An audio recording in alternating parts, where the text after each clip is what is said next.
Hello. Right. Well, there were a lot of technical issues on Thursday, weren't there? So, I feel a bit guilty. I don't think I delivered the level of presentation which I normally like to deliver. So, I decided to do something about that. I decided to do a sort of bit of an apology, but also try something a bit different. Seems like, see how it goes down. As I normally do. Try, see if you like it. If you like it, I'll do more. If you don't like it, I won't. This is not my normal style. My normal style will have far more of me chatting in it. But I thought, because this is going through two quite very intense documents, it's more easy to do it the way I'm going to do it. Simply put, I'm copying a DRAC technique.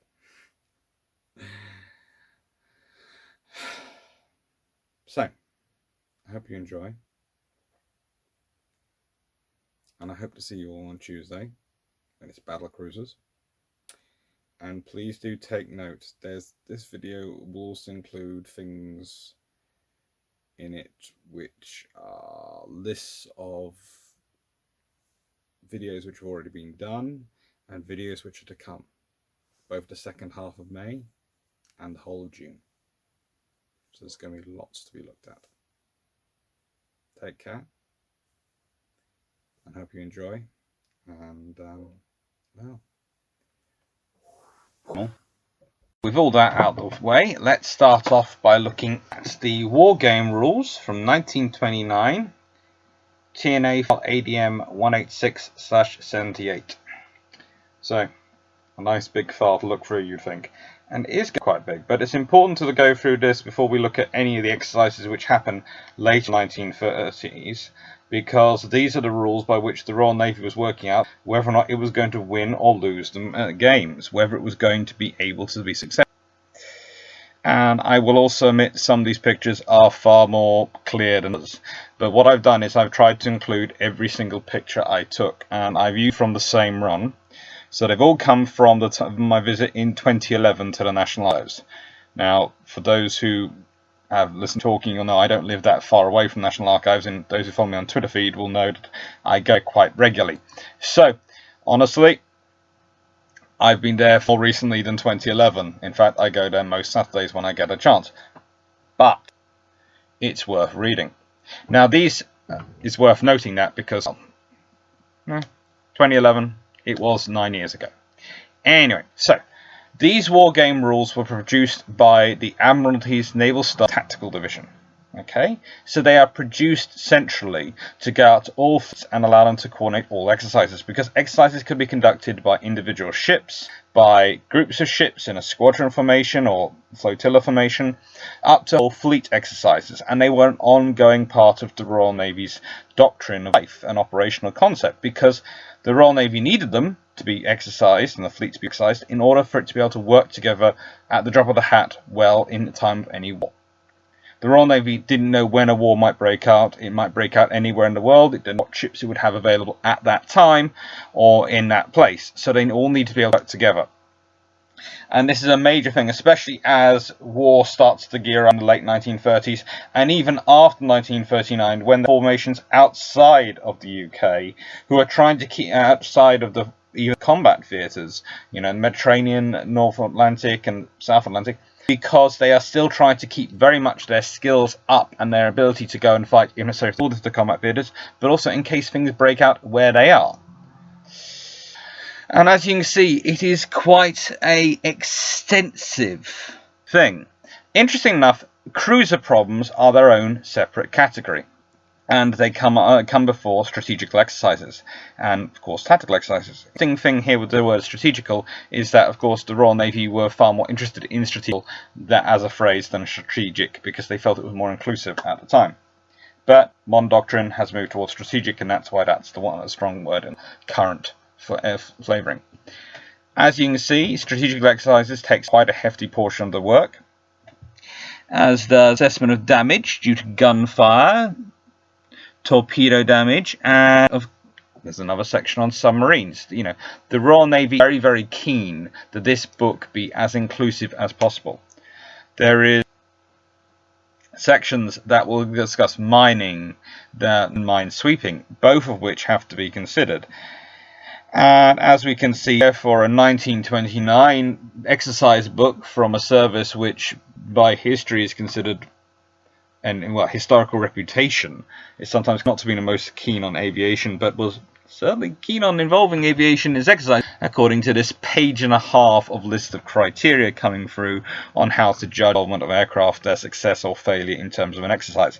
The Royal Navy, we'll get into this, but the Royal Navy were very, very keen on bringing all branches of the fleet together with their exercise. Also, a quick aside, you will notice that I'm using my title pages or breaks in this video to give more space. All the little quotes underneath them are little sayings I have used over the years. I just thought them to include and to see what people thought of them. Anyway, so as large as it is, Section X, Section 10, is the communications, which is kind of interesting because that is, in many ways, the factor of warfare in this period, communications. So, Section X. And as we can see, there is a huge number of tables.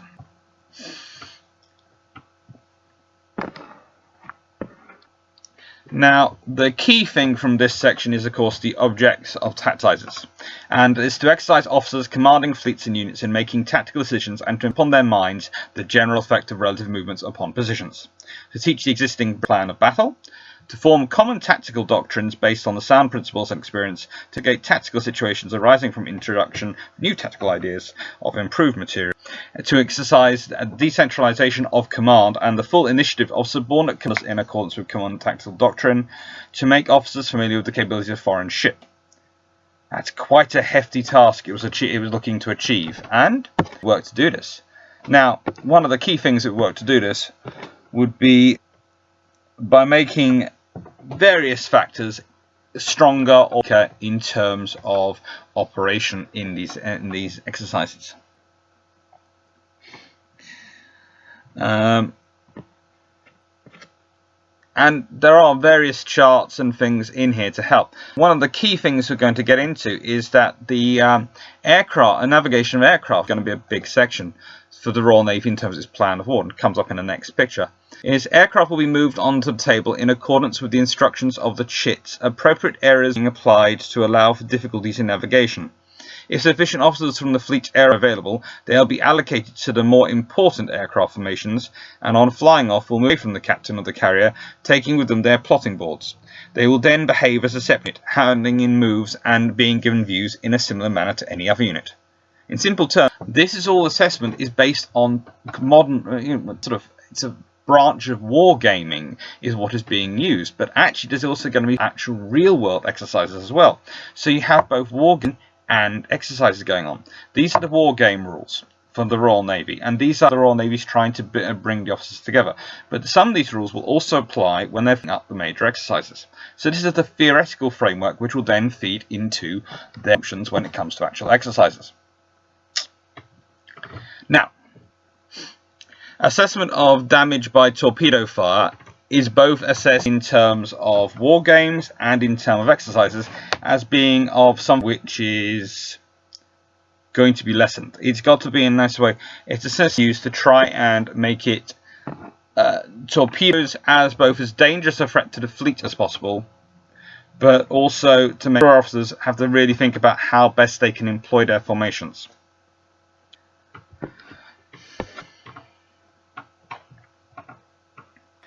And as we can see here, the more interesting thing is the damage chit and how things are recorded. Damage is often a critical part of games, and you can have officers of all sorts of different ranks playing all sorts of different ranks. So, the key thing is to keep track of the umpires of what damage is being recorded to try and give the most experience as possible to officers.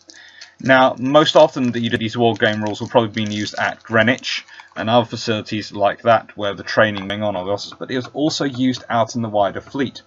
You'd often find flag staffs and larger ships like cruisers or even destroyer flotillas when in the depot ships and ashore getting together and having game exercises. It was a critical part of a naval officer's training. That, and with the encouragement to go and read historical books whenever they could, and all sorts of things they could do to try and pass on as much knowledge as possible. Cruiser problems are a specific area. They are critical because cruiser problems are the Royal Navy thinking about not just scouting, supporting, screening patrols out. What they're really trying to get away is a nice way of getting around the idea of cruisers being involved in economic war. Remember, the Royal Navy has to be very careful about mentioning surface raiders, about kind of economic warfare, because it's not really something which is good politically to talk about. It was the thing other sides did, not the Royal Navy. It was the thing the weaker navies did. So the Royal Navy gets around this by couching all these things in terms of cruiser problems and other exercises to try and make it teach the lessons and past skills they need to have so that officers have the understanding, but nothing that if it gets found by anyone can cause embarrassment. It's much the same as strategical exercises and the methods of carrying out a strategic exercising one. The charts, movements of ships will be shown on the charts in the same way as with the case of actual service, and only such movements as are allowed as would reasonably be possible under the given conditions of wind. All ships, squadrons and vessels at sea are to be clearly marked in place on the charts, showing that vessels are represented. This applies not only to ships with which each officer is working, but to all other ships on the same side whose positions and movements are accurately or approximately known by him. I.e., it's trying to train officers not only to think about warfare, but conduct the necessary staff work. This is in many ways refighting the Battle of, because of course famously in Jutland, BT wasn't communicating enough with Jellicoe. This was part of this sort of training was part of the Royal Navy's approach to try and remedy, stop that happening again in the future.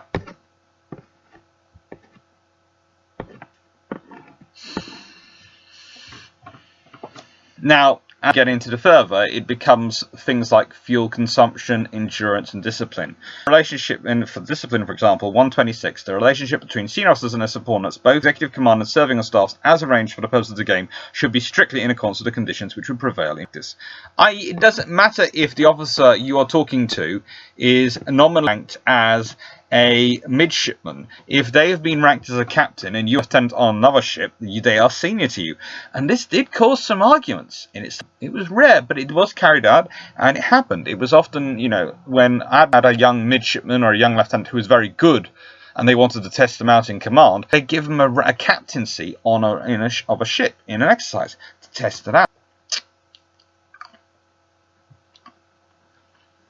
And of course, there's always the narration of events. Officers in command of squadrons or detached units should keep a short diary of events. This was something they wanted, the Royal Navy wanted in war diaries. They wanted people to do in wartime, have them do in exercises.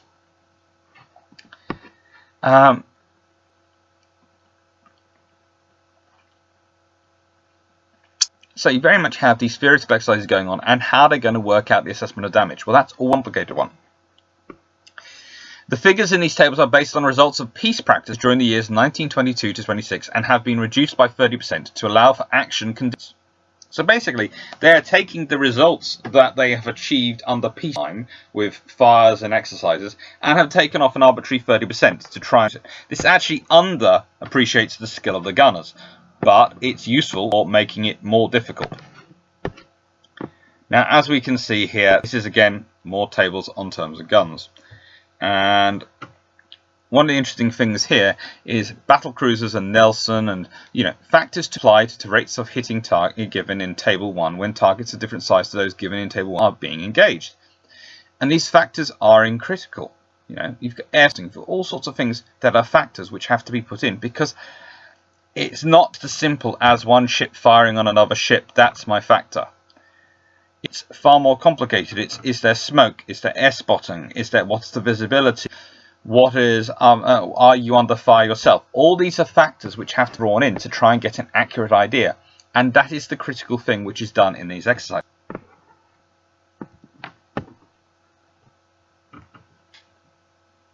And as we can see, these rules get very, very, very advanced very quickly. I'm always interested myself by the fact that the Queen Elizabeth class has 2 figures, a 16-inch and a 15-inch. But you know, that's fun times. Basically, them looking at other potential options and other potential ships they were considering designing. Queen Elizabeth class was the basis and was the root for what they were working on.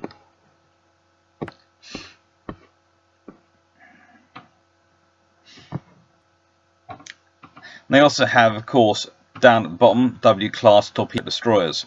TBD still used as the designator for destroyers. This would actually eventually go out, but still in 1929 you've got torpedo boats and you've got torpedo boat destroyers, and remembering that that is part of their name is a key thing in understanding these ships' constructions up to this period. It's only in sort of at this in 1929 that destroyers start becoming destroyers and the TB starts to drop because they're less and less worried about destroying torpedo boats, although they're still capable of doing that, very capable of their guns set, and more assets themselves for actual destruction and independent operation.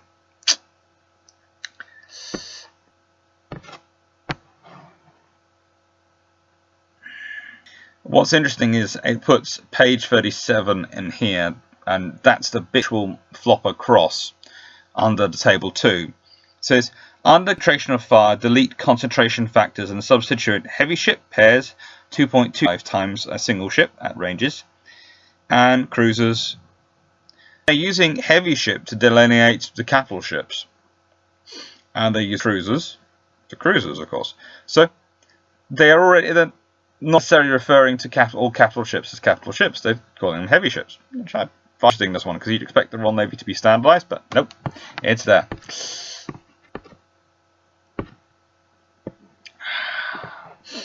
Now, earlier about a number of non-vital hits and percentage damage inflicted on ships. Standard of attack 15-inch gun.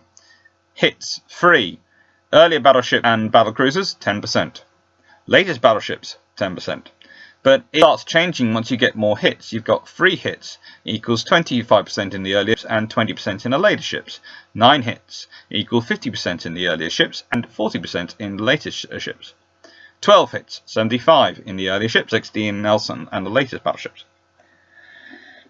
It's only once you get 10 ships you've got 100% damage influence, which is a big thing for the newer ships anyway.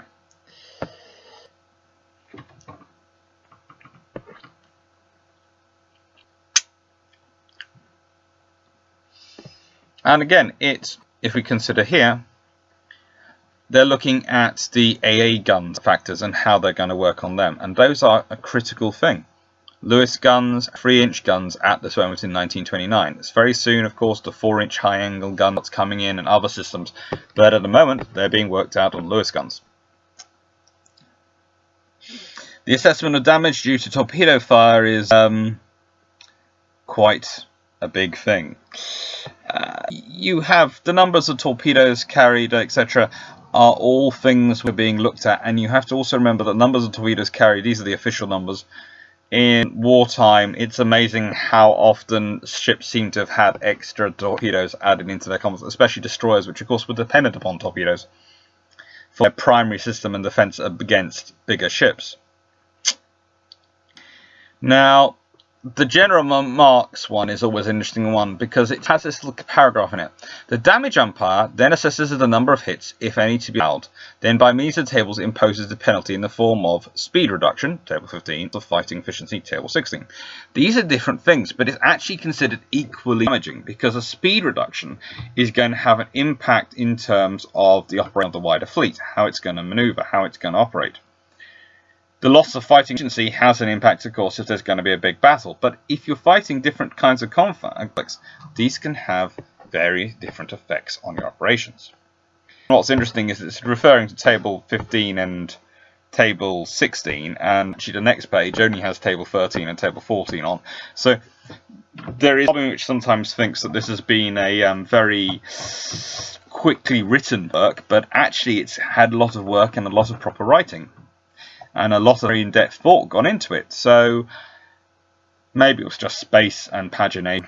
But, you know, it does seem strange to have a section referring to table 15 and 16, and then you have table 13 and 14. I know, that's the historian in me coming out of this. Right.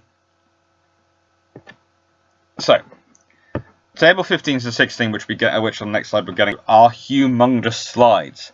And they do take up the whole pages, which again must explain why they're so much further on than where the things are that refer to them. And again, it's the number of torpedo hits and the reduction in speed. And it's quite interesting that apparently them taking and all the various things that can go into them. It's amazing the hits and damage and percentage they're going to have on their various options. Warhead with 750 pounds explosive, warhead with 500 pounds explosive, and warhead with 320 pounds explosive. Okay, so you have the 3 different types of torpedo. And let's be honest, if the 750 pound one gets too close to you, you're not having a good day, because apparently, you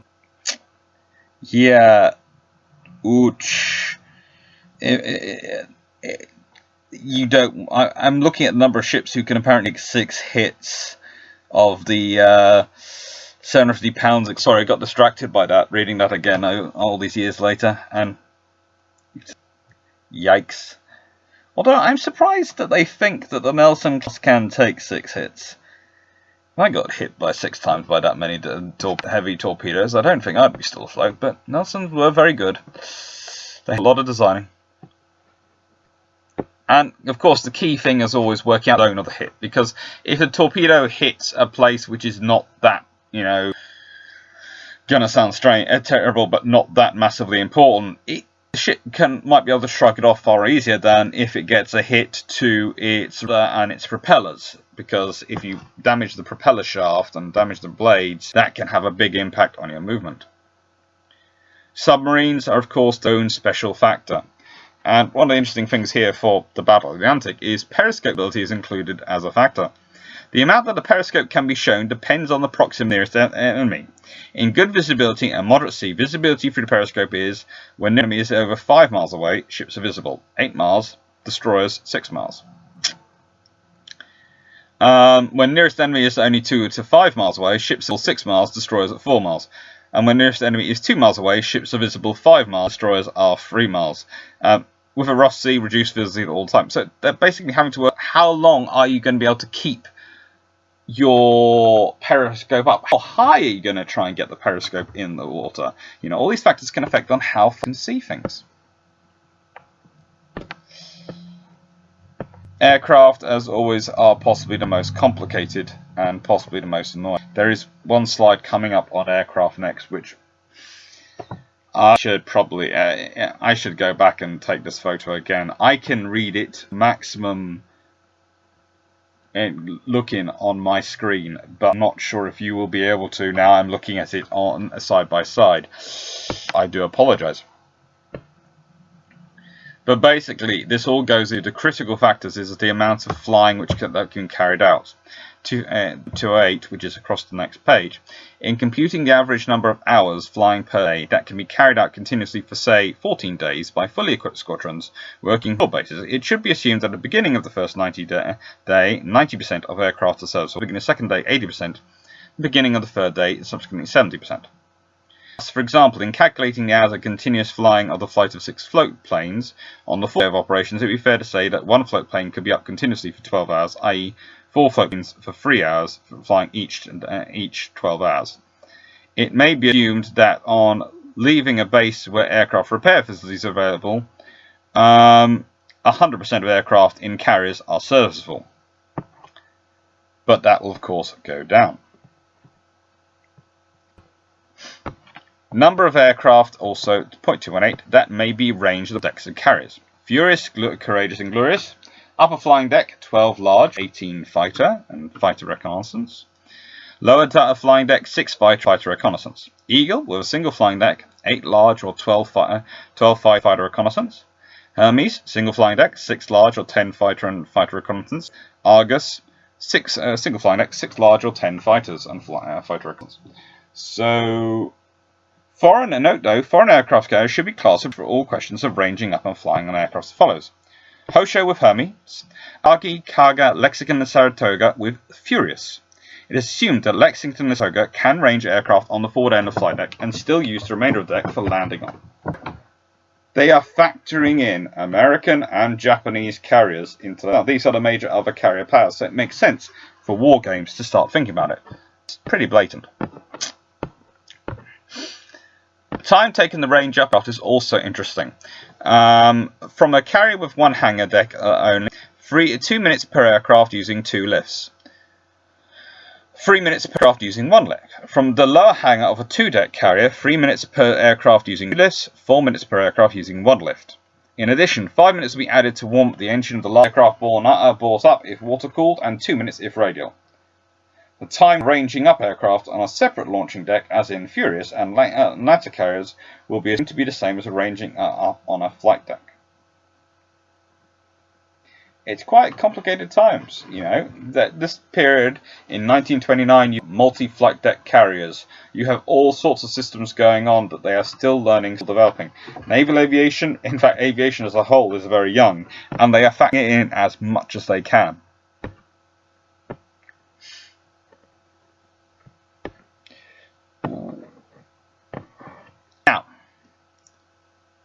The interesting point to come next is total torpedo hits allowed to torpedo carrying aircraft on attacking. Remember, this is going to be a critical thing. The Royal Navy are, even in 1929, getting obsessed with aircraft and aircraft firing torpedoes and torpedo hits. So, their idea is that if you're taking a single ship detached from a fleet and you've got, let's say, 6 aircraft, you are adding on half, a quarter, half, and 3/4, and then 1 for the 6. So you've got a half, 1, 2, a 2 3/4 chances of getting a hit from 6 torpedoes being launched. They're pretty much running at near 50% if it's manoeuvring at sea.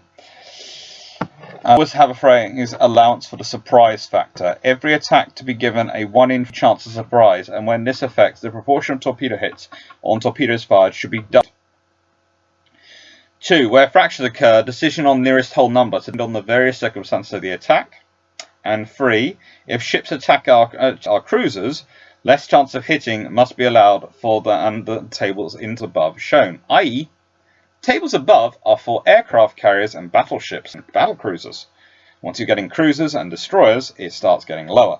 And they're really not keen on attacking destroyers with aerial torpedoes. They think it's really going to be a bit of a waste, it seems to me. Right then, effective bombs on submarines. Anyone who's ever read The Spider's Web by Theodore Douglas Hallman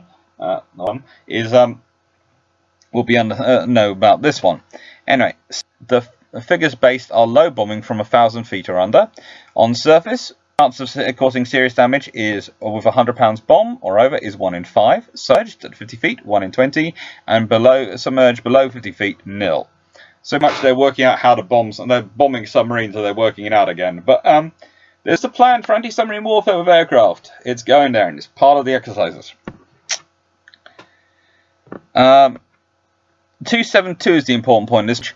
The radius of action of an aircraft is taken to mean the greatest distance it can fly in a straight line under given conditions whilst retaining enough fuel to return to its starting point. And this is typical for the Royal Navy when it's starting thinking about naval aviation in terms of its being a long-range strike. But there are also factors which can govern the endurance and or radius of action are fuel capacity, air speed, fuel consumption rate, time to be spent otherwise than in flying, 2 or 3 objective, i.e. if you're ranging up aircraft in the air. Fuel required as a margin for starting, delay in landing and unforeseen emergencies, and wind. It's all there, and all has to be included. These are the Royal Navy is trying to be as accurate as it can in the pre-compute stage to provide guaranteed ideas of what would happen in terms of war by these war games, and also to inform the exercises they then run to see what happens in reality. And also, war games were often part of exercise. Often war games run alongside the exercises. So there'd be exercise would be a part of a war game. So you'd have the war game going on in one place, and then you'd be the exercise going on in one place, and the war game taking part of the global theatre, the global war. And you have to have both running simultaneously and be included. So just trying to make it as accurate as possible. But there was another reason to include all these steps. The more steps you include in wargaming, the more places you have officers to be involved, for people to be having to think about it, for them to be having to think about what's going on. So actually, the more complicated and accurate you can make the war game scenario, the more you can give your officers a chance to think about the reality of fighting a battle, of the realities of conflict, of global war. These are critical. Now, we're now just about to reach the assessment tables, which are always a fun time. And the various scenarios for they can come up. And damage assessment is the critical thing. Not only what is the total percent damage, but what particularly is damaged. As I said earlier, if you're damaging a ship's stern, that's one thing. But if you're damaging on its stern, its rudder, its propeller shafts, they're all things which are going to cause a lot of damage, and a lot of stuff needs to be done to repair them. They're going to slow down that ship. They're going to slow down that formation. And this is possibly, these exercises are where the Royal Navy starts to get its fixation, its idea on the use of carrier-borne aircraft especially, to slow down enemy formations, to make the enemy fleets come to heel, and to stop them being able to get away by damage. Certainly these war game rules were used to practice this. Certainly these war rules were used to develop this, and they did prove it. But as usual, we've got section 9, and this is of course the mine sweeping section, but section 10 to communications. And that's the thing I want to talk about really next, because section 9 is cool, but the section 10 communications tells you a lot about what the Royal Navy is thinking. So, for example, wireless telegraphy, maneuver signals. When quiet, it's 2 minutes. With other traffic, it's 3 minutes. When there's a report, first report, no traffic, 5 minutes to all ships of the fleet. And B, later reports, 8 minutes and upwards, depending on the amount of traffic and degrees of priority.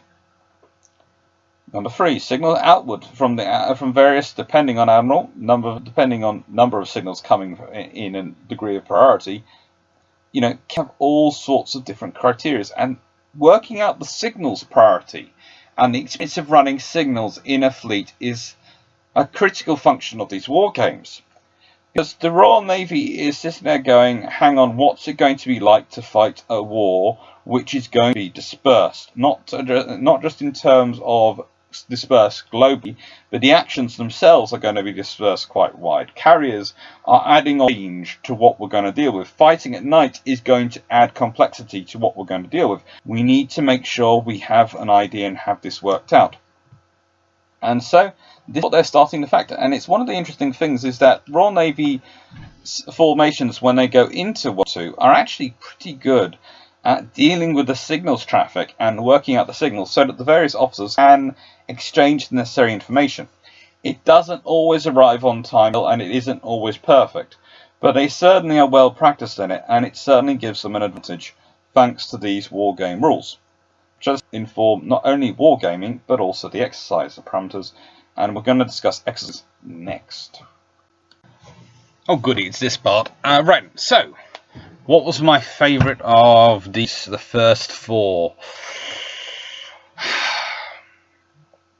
It's got to be the organisation distribution one. A bit more on a question of geography from the 1930s. That was such a cool one. And no one really saw it coming, I think. And it turned out really quite fun. Lots of good questions that day. Ooh, this set. The flock of swordfish and a unicorn.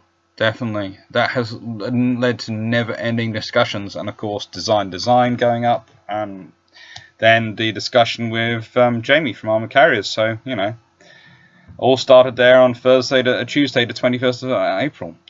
Ooh, May. Right then. Well, we've had these for... It's got to be the Admiral's one. Command is command.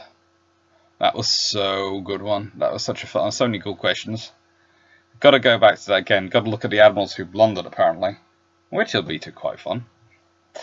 Let's see. Now we're into ones coming up. Ooh, battle cruisers.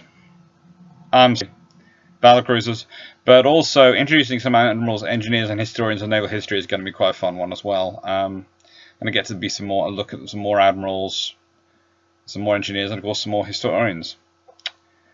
And June, right? And what's we got come June? Well, Minesweepers, torpedo boats, and gunboats. So those ships for the big war. That's got to be cool. Thursday the 4th of June. That's going to have to be fun.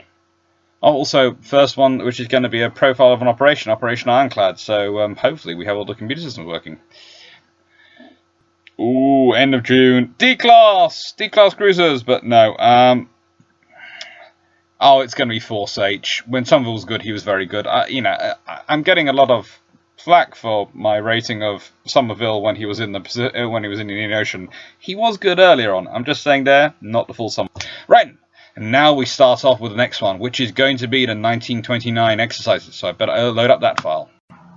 Alright, so coming up next, we have Volume 1 of Exercise and Operations 1929, ADM 186/145. Now remember, the Wargaming book comes out in April, and they have some exercises in here which happen prior to April, but there are also some which come after April.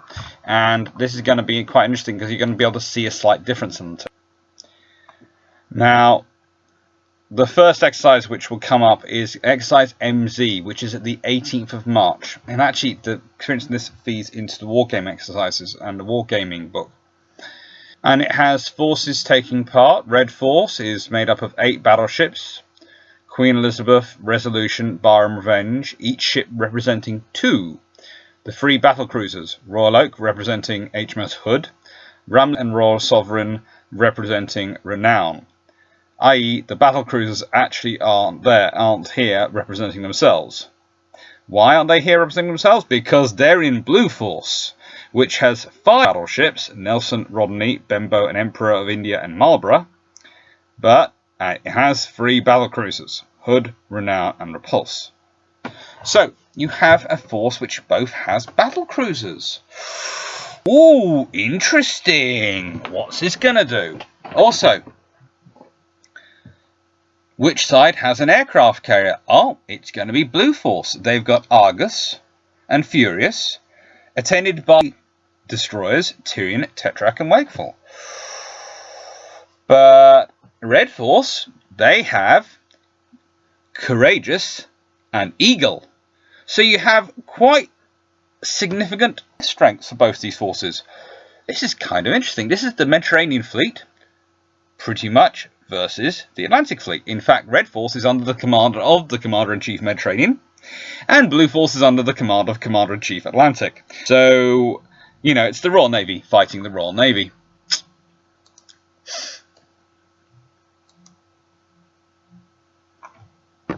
Now, the comparison of forces is going to be an interesting thing. Battleships, Red has 8, Blue has 5. Battle cruisers, Red has 3, Blue has 3. Cruisers, Red has 7, Blue has 5. Destroyer flotillas, Red has 4, Blue has 2. So Red has superiorities in torpedo bomber aircraft, fighter aircraft, and reconnaissance aircraft. Each side has 5 L-class submarines, and Red has K-26 in addition.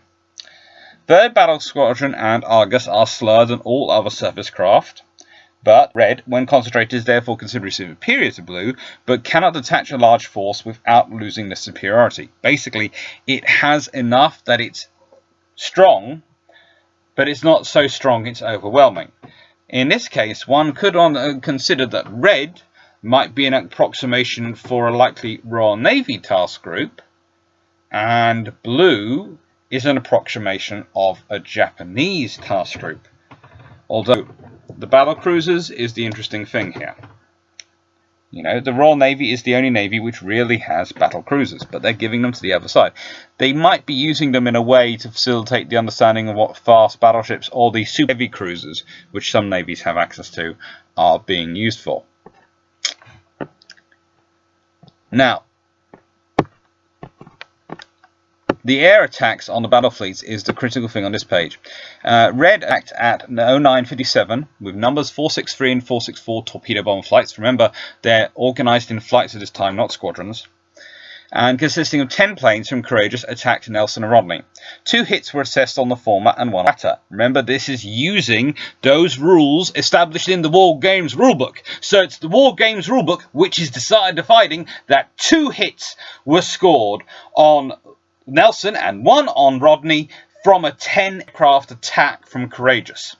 Speed of the squadron was therefore reduced to 11 knots. At 11:05, number 460 flight of 6 torpedo bombers from Eagle attacked the 3rd Battle Squadron. Hits were assessed on Benbow and Marlborough. Now, the reason I'm saying it's from the 1929 book, and I know I said it comes out in April, and it does come out in April. The interesting thing about March's AMZ tests and AMZ exercise is it actually operates under an early copy of that book which comes out in April. So it's the final test before it's published to see if it's worked. And this is what they're doing. They're working out the air attacks on the battle fleets. And this is going to be critical as it goes forward. So let's skip forward now. Pages we're up to. Now, please note the cruiser work here. Frobisher is being signalled out. When, as in this instance, aircraft reports of all enemy forces are being received, the reconnaissance of the enemy's battle fleet by cruisers is of less importance than on occasions when aircraft are not forthcoming. Frobisher was put out of action as a result of attempting to gain touch with the enemy battle fleet in the face of superior enemy advance forces. Touch was gained with the result that the air reports were confirmed at the cost of 2 cruisers. That's rather expensive to lose 2 cruisers to confirm your air reports. And 104, day and night, given a day favourable for air reconnaissance and aircraft actually in touch with the enemy, it appears worthy of consideration whether cruisers, instead used for confirming and amplifying air reports, could not be employed more advantageously in concentrating their efforts on other objectives, such as attack on aircraft carriers, taking up the best position for dominating the vital area ahead of the air fleets at an early stage of the approach, supporting of our own aircraft carriers, attack on enemy destroyer flotillas. This is critical. This is where the Royal Navy starts to get really scared, because once they start freeing those cruisers up, because there's aircraft doing the reconnaissance, and they start going for their carriers, they start realising, hang on, the carriers can get snookered here, which is why the Royal Navy starts thinking about how to defend carriers. What is it going to do? Because originally, you know, you have those destroyers hanging around the carriers, but they're there as plane guards. They're there as, you know, things to deal with if aircraft drop out of the sky. They're not there as security, because, let's be honest, 3 old destroyers versus anything which is coming from it isn't going to be much security. So then Royal Navy starts to think about security. And the interesting thing is, these exercises produce the security, produce the idea for security, and then in World War II, you have both courageous and glorious get lost in different incidences because that security, that need of security, is disregarded for operational or personal or various reasons, and both times we lose a bloody carrier. Excuse the French. So, this is the thing. These exercises are confirming what the Royal Navy will realise will have confirmed in very painfully in World War II. So, the important thing we're going to get to in the next slide is summary conclusions. And what's interesting is, there is point 3. There appears to be a tendency for torpedo boat attacks to be dispersed on too many objectives. They're getting worried that destroyers and torpedo attacks are just being dispersed, but also torpedo bomber attacks of aircraft are being dispersed. That actually, is it better to really hammer it home to a single target than to disperse over a pair of ships? This is the interesting thing going on. Aircraft on passage to and from their objectives pass too close to surface ships. Ooh, the worries are coming in. So, next up are some plans of where the exercises were taking place and what was going on. You might recognise some coastlines. You've got Corsica, Sardinia, and you've got Algiers. I.e., this exercise is taking place in the Mediterranean. And although in the nicest way, Sardinia and Corsica, I'm not sure about the scale of this map. I'll leave that to one side.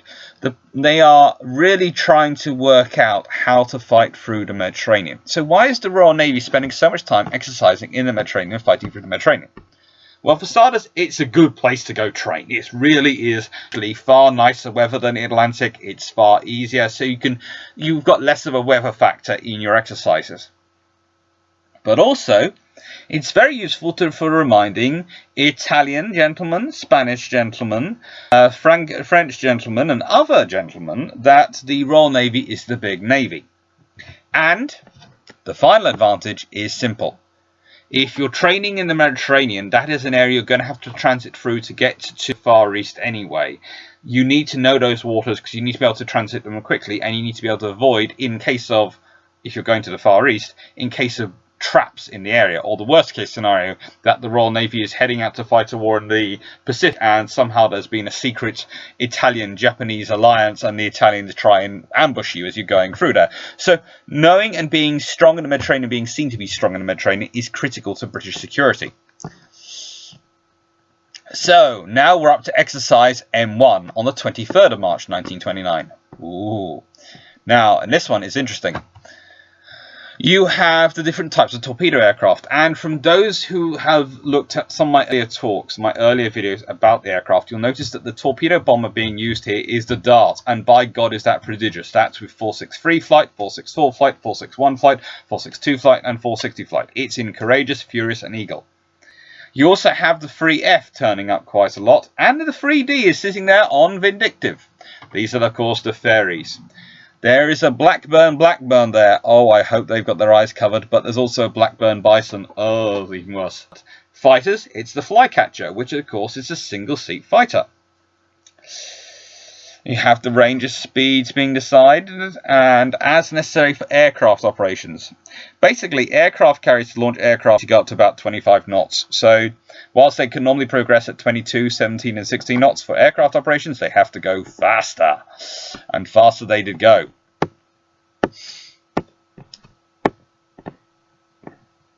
On here, protection of the carriers is this interesting one. The desirability of the carrier receiving the earliest possible intimation of impending attack by surface vessels is fully concurred in. The use of aircraft specially detailed to give such information to the carrier appears justifiable. It is also important that senior officers of all units should appreciate the situation in regard to the position and security of the aircraft carriers with a view to heading off enemy forces which may be working around our own fleet to attack them. It is considered that further experience is necessary on the question of interception of hostile air by air patrols over our own fleet. The large amount of air fighting which took place in exercise MZ 19th March 1929 points to the fact that such patrols may be of great value. Yes! This is great! The Royal Navy's going, yes, we are air defence, that's good, and they're developing and they're working on it. But also, again, hammering home the point, aircraft carriers need to be looked after. They need to be protected because enemy surface ships will try to get them. And Courageous and Glorious again. Ay, caramba. Now, what's interesting is at this point, there is no rear admiral aircraft carriers. Okay? So the remarks that come from the aircraft carriers, and the big remarks, are from the remarks of the Vice Admiral commanding the battlecruiser squadrons. The aircraft carriers and the battlecruisers are working together. Hey, hey, this might be a swing-fast wing going on. The use of a torpedo sight, or a theoretical method of sighting, appears to make little or no difference to hits obtained in case of torpedo attacks at short range. Good sighting under these conditions apparently depends entirely on the judgment of the pilot, and a sight with the latter can make use of in making a deliberate attack at short range in action will have to be a very simple one. The larger percentage of satisfactory runs of torpedoes fired from the Mediterranean aircraft compared to those fired from the Atlantic fleet is noticeable. The former, 33%, includes 2 torpedoes breaking up and gyro failures. The latter, 20%, comprise of only 2 deep runs. These results are thought to be probably due to the use of the strengthened Mark 8 torpedoes in the Atlantic fleet torpedo bomber, and possibly also to Atlantic fleet pilots obtaining more practice in torpedo bombing dropping. So, the Atlantic Fleet has an advantage, and by gum, the Commander-in-Chief Atlantic Fleet does push that one. Mass torpedo bomber attacks delay is bound to occur in concentrating torpedo bomber aircraft from the different carriers for a massed attack.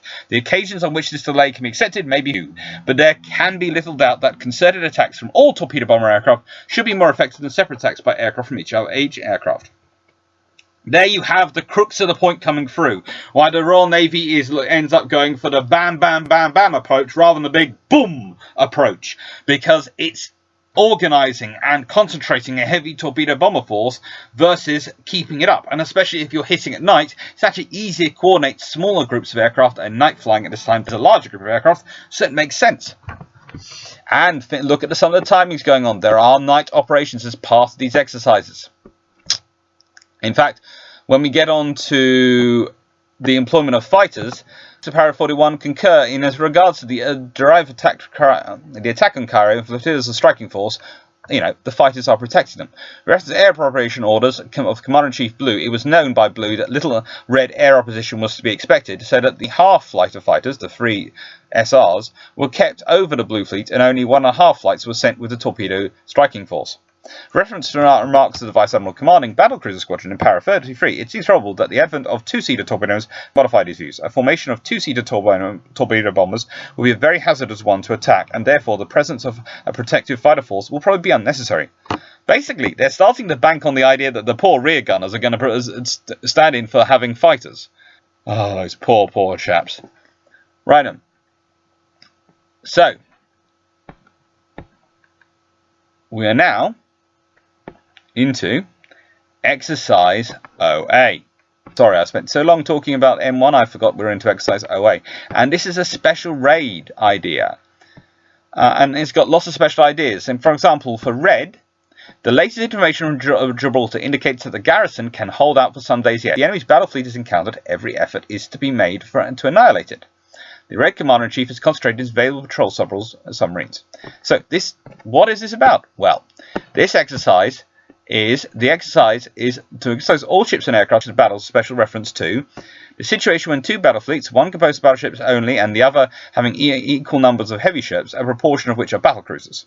How best to gain most advantages, and the possible advantages of dividing the destroyer flotillas and placing them in two groups.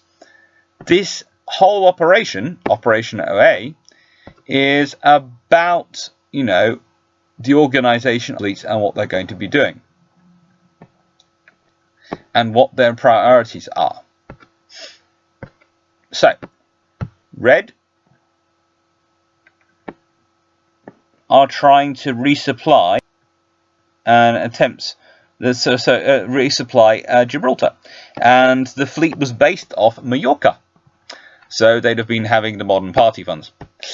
Anyway, so things take place. This is a good battle for most people. Unless you're, the 3rd Cruiser Squadron.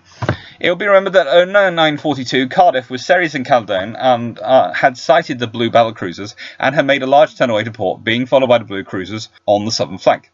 The action continued in the general direction of the Red battle fleet, which was sighted by Cardiff at 10:14, by which time the three Red cruisers were adjudged to be 25% out of action. The engagement was continued with Vindictive and Commerce, and at 10:48, course was altered at 80 degrees to avoid the enemy closing an enemy battlecruiser steering 120 degrees. This battlecruiser was later seen out of action, but mistake caused the 3rd Cruiser Squadron to lose bearing on their battle fleet. So there's full-on war going on. Always fun. And the blue destroyer attack is particularly vicious. One of the objectives of the exercise was to investigate possible advantages of dividing flotillas and placing them in two groups, about 7 miles on either wing of the battle fleet during approach. This division was adopted by Blue Fleet, and consequently the 5th and 6th flotillas, who had been screened at battlecruisers and on Aztec screen respectively, joined Commodore D in Descenshore in a position 7 miles on the port wing of the battle fleet as soon as the danger from Red submarines was considered past. Captain D, with the 1st Division representing 1st Fleet, was at the commencement of the exercise 7 miles on the starboard wing of the Blue Fleet. At 8:20, this flotilla and Argus were dispatched to locate and assist the occupants of a Red reconnaissance aircraft, which had been reported as come down. After rescuing the airmen and salvaging the aircraft, neither the 1st Lieutenant nor Argus was able to rejoin the Blue Fleet in time to take part in any exercise. Blue Fleet were therefore left with 5th and 6th flotillas in company with Censure. By 10:51, the alteration, of course, necessary avoided coming under gunfire from Red advanced forces, and at 11:05, Commander-in-Chief Blue orders the flotillas to attack. The course was altered, and as necessary to gain a favourable position. So, you might have noticed I've been rushing a bit up to now. Well, there's a reason for that. As we get closer to it, I don't want to miss out the big part of Exercise OA, which was the submarine action, and by gum was there a lot of it. The submarines come after, of course, the destroyers and the right. And there's such a thing as the Red Fleet submarine, submarine K-26, which was ordered as part of the Red AK, or the sort of scout line. Dived at 0950 when in proximity to the three battlecruisers, and shortly afterwards was in a position to have fired torpedoes at Hood at a range of 3,500 yards, i.e. in this exercise Hood could have been destroyed quite easily. However, no attack was delivered. The reason was because whilst the battlecruisers were a good target, her target was the battle fleet. So therefore, she ignored this very, very high value target in order to go after the higher value target. The K-26 was actually forced to dive to 80 foot as Hood also coursed towards her, and deciding that as she was avoiding contact with the enemy, she didn't want to get run over by a battlecruiser. And actually this ends up preventing K-26 from taking any further part in the exercise. So, there is a main fleet fight at the Red Battle Fleet. All the courses necessary to keep the ranges approximately between 13,000 and 15,000 yards, which fits with what I've said previously is the Royal Navy's idea on what cruiser engagement ranges are going to be less than 18,000 yards. So therefore, you know, why are you looking into an 8-inch gun if you're not with that range? You can be using a 6-inch gun to get more firepower to the enemy. And 1122 Rodney opened fire with torpedoes as well as using her guns, and 1127 Bembo, the imaginary Emperor of India, and Marlborough all opened fire with their torpedoes. Rear Admiral commanding 3rd Battle Squadron states that the torpedoes from the 3rd Battle Squadron would probably have passed ahead of Red Fleet, owing to the latter's alterations of course and speed. But the speed of Blue Fleet was reduced to 13 knots at 11:25, and 4 months later, Nelson and Rodney were judged 50% out of action. So that is what the case is going on. Blue Fleet's getting hit by Red Fleet. At the conclusion of the exercise, you have Barham and Valiant for the Red are at 75% out of action. Well, Barham's 75% action, Valiant's 50% action. Remainder of Red battleships reduced to 12 knots, 60% gun armament. Blue has had Repulse sunk, Renown sunk, well, just going out of action. Hood's been sunk, not by the K-26 though, the submarine. So sad. Emperor of India is 50% out of action. Marlborough is 50% out of action. Bembo sunk, Rodney sunk, Nelson sunk. So Red Fleets do win. That is safe to say. Red Fleet do win, but I don't think Red Fleet have particularly done well, considering most of their ships, their slight advantage is less than with most of their fleet pretty much hampered. It's really not a good day to be Red Fleet. And yeah, what's interesting is also the summary of aircraft available and what they could do and all these things. It's kind of interesting. Between on the Red, they are able to put together 17 reconnaissance aircraft, roughly a spotter reconnaissance craft. They've got 18 torpedo bombers and 18, I'd say, fighters, roughly. But in contrast, Blue, who have Furious and Argus, are actually got more reconnaissance aircraft, had less torpedo bombers, but only half as many. And of course, you know, the difference is that Argus can carry some spotter reconnaissance aircraft and some fighters, but she's not carrying any bombers at this point. Makes the Swordfish even more sensible when it comes into service. They just conducted during the exercise 78 total flying hours, a total of 34 deck landings, only a number of forced landings, and average hours flying for fighters was 1 hour 50 minutes. For 3Fs, that's the spotter aircraft, 4 hours and 40 minutes. Eagle maintains a constant anti-submarine patrol as well for this whole thing. It's kind of interesting what's going on. So the remarks by senior officers are what comes sort of next, and we have various officers put in front. Right up in front of us we have, of course, the Commander-in-Chief of Mediterranean, but the one I want to get to is the Admiralty Summary of Conclusions. This is interesting because it pulls everything together. So, as a Red Commander-in-Chief who possesses submarines capable of accompanying the fleet and which can be concentrated in an expected area of operations as in a position of very considerable advantage over Blue adversary who cannot do so for the following reasons. Aircraft and light forces are diverted from their main function to locate and attack submarines. Communications become more congested and more reports are received which hamper Blue Commander-in-Chief in framing his plan. There is doubt as to when the ASDIC and close screen can be withdrawn, and delay may cause flotillas to lose a favourable attacking position.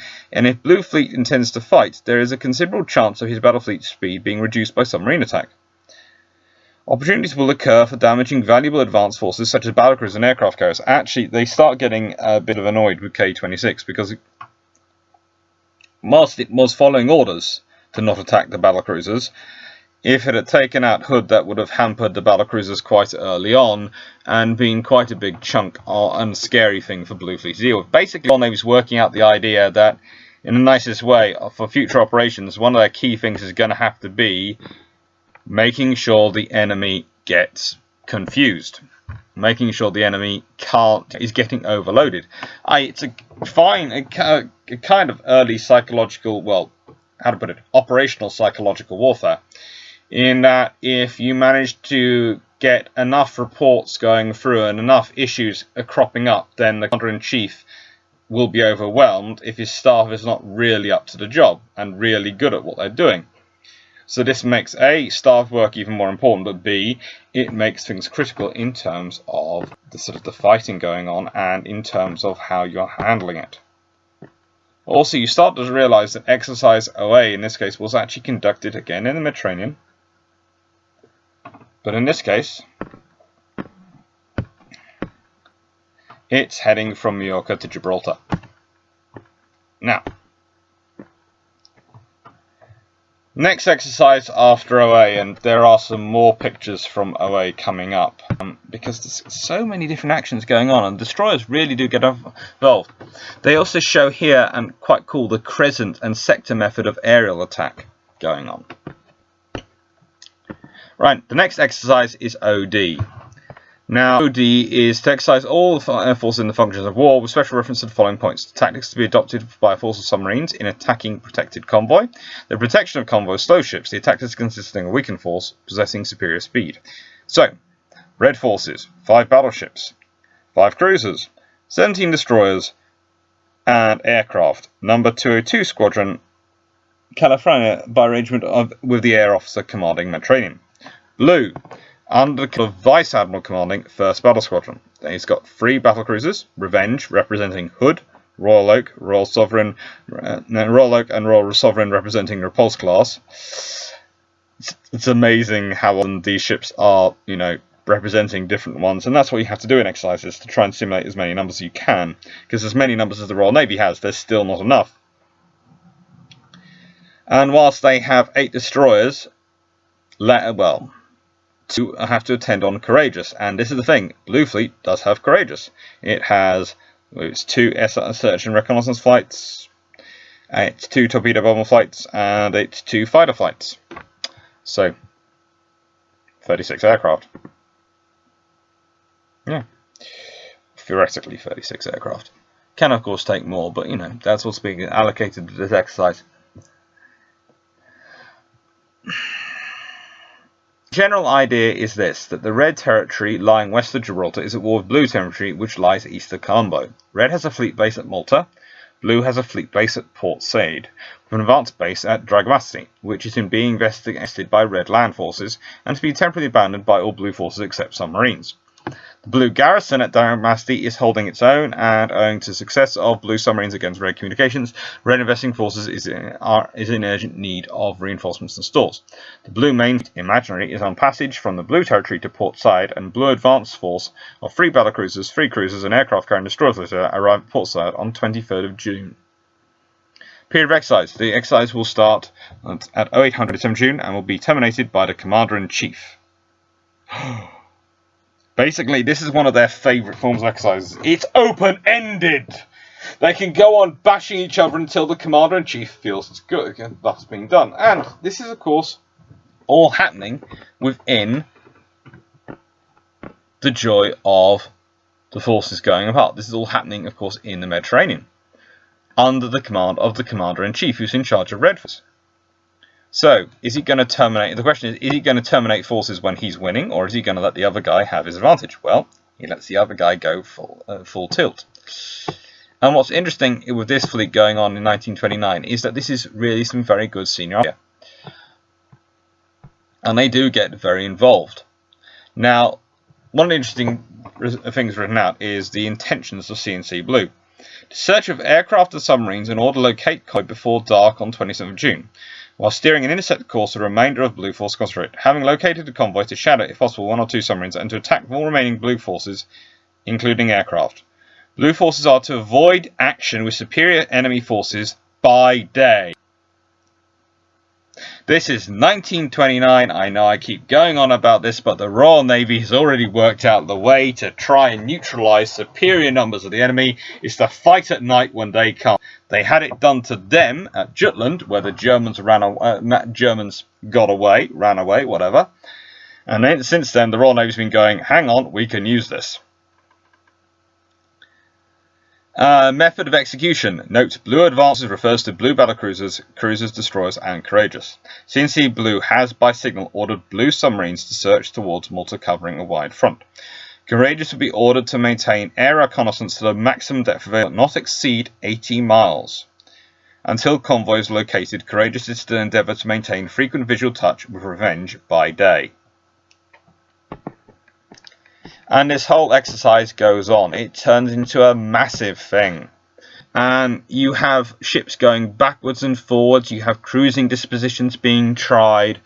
All sorts of different things because this convoy has to get through. Again, it's rather foreshadowing of what will happen in War 2.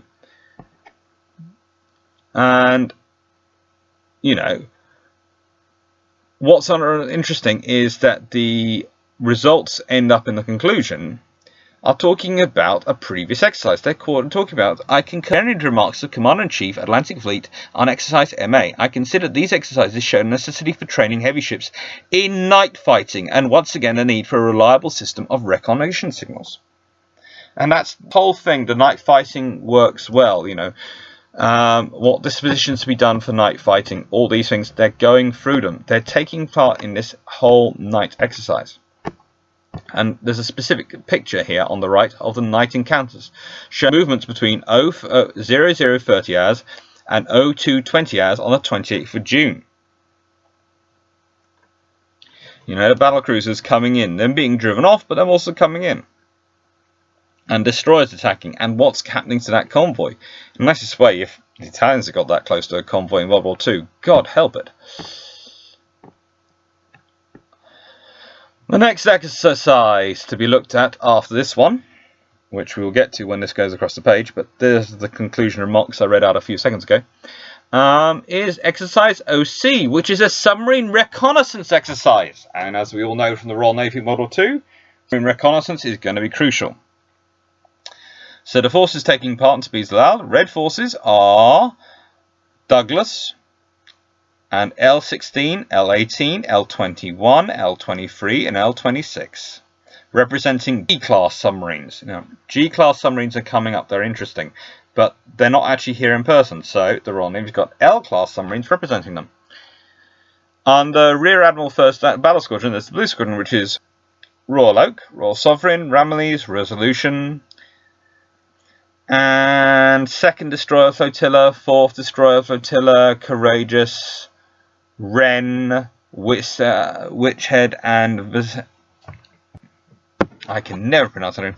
Vanisitat.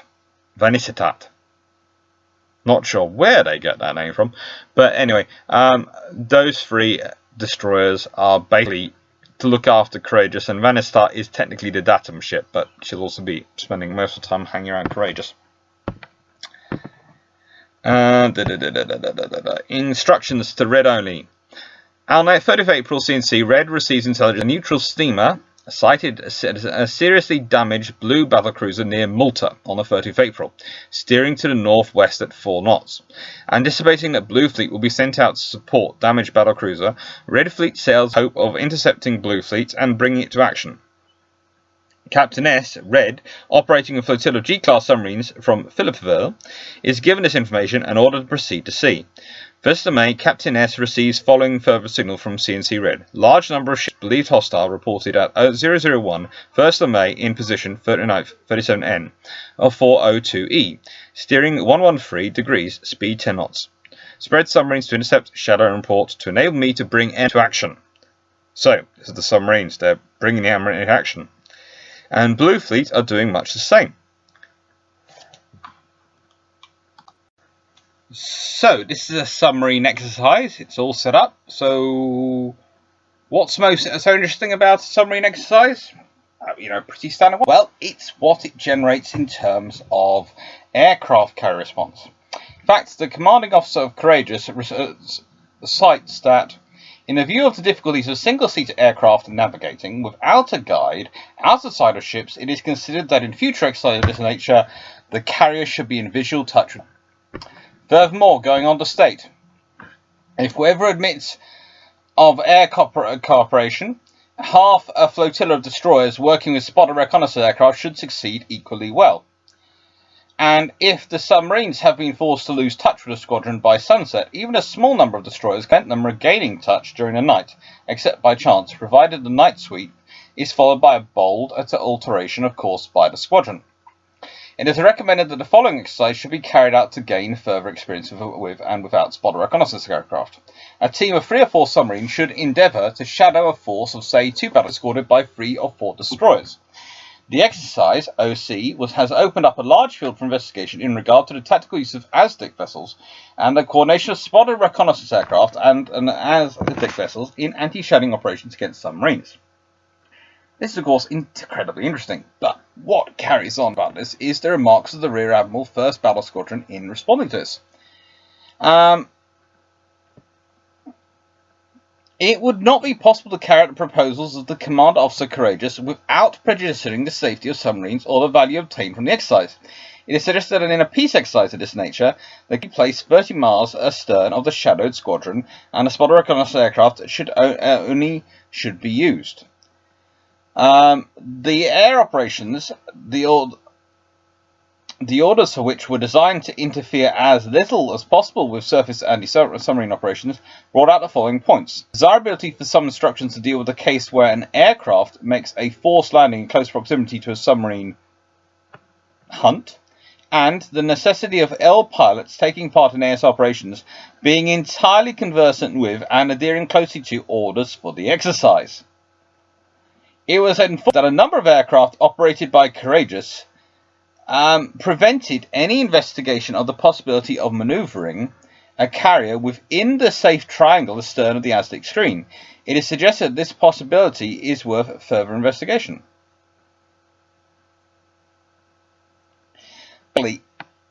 The trouble was that the carrier was almost too good. And 1929 is a scenario where the Royal Navy A realises in 1930 there is going to have to be a Rear Admiral aircraft carriers. It's going to be the former commander of HMS Furious, currently soon to be Rear Admiral Henderson, who I talk about quite a bit in other scenarios. But also what's going on here is that the Royal Navy is starting to realise that these carriers and these things in operation is going to have to change how they think of the fleet. What's more interesting is then the Commander-in-Chief Mediterranean carries on. And it basically ends with a statement: the exercise was interesting and it provides valuable information on the possibility of shadowing by submarines. Too much reliance should not be placed, however, on the results of a set-piece exercise. The exercise has been carefully analysed and a report will be produced by Rear Admiral 1st Battle Squadron. So, there are limitations to what a set-piece exercise will take place. And of course, this exercise took place between Sardinia and Tunisia. I know, I do love the fact that the Royal Navy is spending most of the period exercising where someday it'll be fighting massive battles. Well, not that long away, actually, if you think about it. They do have, a lot of issues coming through in these battles, and they do have a lot of experience. One of the interesting things that's coming up is how they disperse their ship in this, in Exercise OC from what is a sort of travelling position and the Aztec screen they have in front of their battle fleet, and how it gets dispersed to try and deal with the submarine screen. And it does get dispersed. It's there is multiple points of engagement.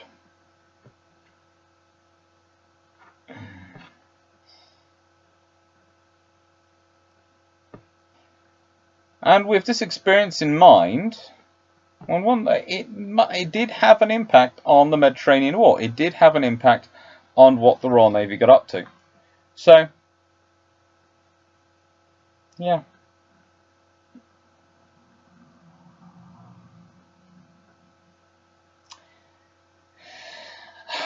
It's a very interesting map, this one. It's a very interesting picture. All the different sort of things going on, all the ships moving. Please do feel free to go through and pause the screen at any point and turn off my commentary, because, you know, these themselves are interesting enough. Probably without my commentary, but I'm hoping it helps. So, what's good coming up? Well, I've already talked about the battlecruisers, but I also want to talk about the command in the Falklands War, the Thursday, 21st of May. I might have chosen that date for a specific reason. It's going to be me going into Michael Clapp Michael Clapp's roles and what he was doing in the Famous House Group, and Sandy and Julian Thompson and Jeremy Moore, all the things going. And beginning in June, what are we looking at? Well, I've already mentioned the little ships one, but I also want to raise up the fact that the Thursday 11th of June, some lessons from the ships of the past for the ships of the present. Now, this is going to sound like I'm going academic, but I promise you it will be interesting and it will be useful. Take care. Going on. So, I hope you've enjoyed that. Some summary points should always be added at the end of these sort of things, so here's my summary. The Royal Navy in 1929 is synthesizing the information exercises have gathered for it already in the 1920s. It's realized the world has changed from even the First World War already. In 1929, with the new war game rules, with the new exercises, it's trying to work out how far that change is going to become. It's trying to lay the groundwork so it can work it out.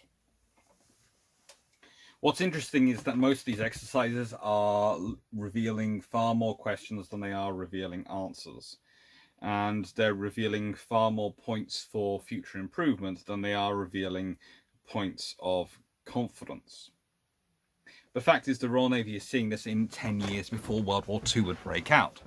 And yes, in that time, they will have to do things. And yes, they won't have made all the changes necessary. But the interesting point is that in 1929, they're having these exercises. They're already considered quite good at night fighting in comparison to other navies. Yet they are not anywhere near as good as they want to be themselves. What is most interesting, I find, with these exercises when I'm reading through the reviews, and especially the senior officers, is that the benchmarks they're using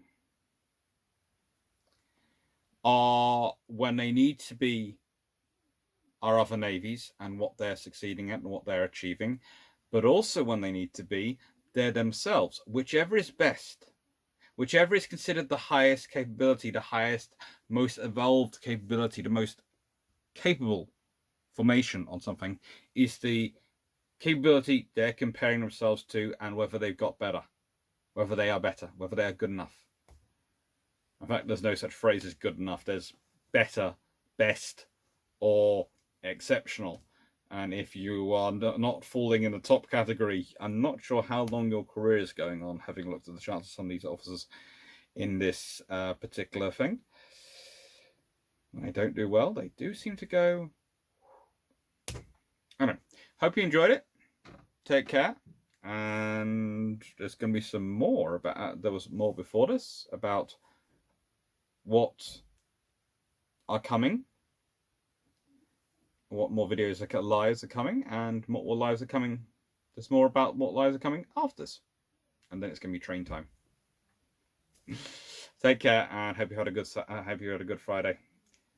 Thank you, and once again, apologies for yesterday. It really wasn't up to the normal standards. I will get this software to work finally. I said I have found some software which is supposed to work. At least it's working according to all the users I've asked about it.